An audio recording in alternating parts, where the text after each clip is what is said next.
केलं होतं आणि त्यानंतर हा निकाल आपण पाहतोय। आपण हे दृश्य पाहतोय या ठिकाणी मुख्यमंत्री देवेंद्र फडणवीस, त्यानंतर आपण पाहतोय अमित साटम, आशिष शेलार एकमेकांना पेढे भरवताना दिसताय।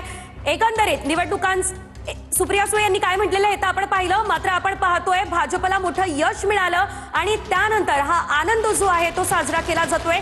125 जागा शिंदेची शिवसेना आणि भाजपला मिळताना दिसतायत आणि त्यानंतर मुख्यमंत्री देवेंद्र फडणवीस, अमित साटम, आशिष शेलार यांनी एकमेकांना पेढा भरवलाय। मोठं यश भाजपला या ठिकाणी मिळताना पाहायला मिळतंय आणि भाजपचे हे महत्त्वाचे नेते मुख्यमंत्री देवेंद्र फडणवीस, आशिष शेलार आणि भाजपचे मुंबई अध्यक्ष अमित साटम हे जल्लोष करताना पाहायला मिळतात। मुंबईमधल्या वॉर्ड क्रमांक 14 मध्ये भाजपच्या सीमा शिंदे विजयी झाल्यात। मोठी बातमी, वॉर्ड क्रमांक 14 भाजपच्या सीमा शिंदे या विजयी झाल्या असल्याचं आपल्याला पाहायला मिळतंय आणि ही दृश्य आपण पाहू शकतो। अमित साटम यांनी मुख्यमंत्री देवेंद्र फडणवीस यांना पेढा भरवलेला आहे, त्या दरम्यानची आपण ही दृश्य आनंद जो आहे तो साजरा केला जातोय।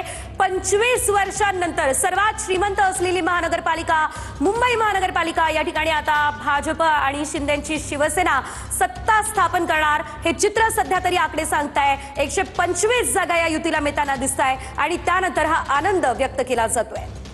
तर मुंबईमध्ये भाजपला एकूण 95 जागा मिळताना पाहायला मिळत आहेत। त्या पार्श्वभूमीवर फडणवीसांकडून अमित साटम यांचं अभिनंदन करण्यात आलेलं आहे। अमित साटम यांनी सुद्धा मुख्यमंत्री देवेंद्र फडणवीसांना पेढा भरवत आपला आनंद व्यक्त केलेला आहे। मुंबईमध्ये भाजपला खरं तर हे मोठं यश मिळालेलं आहे।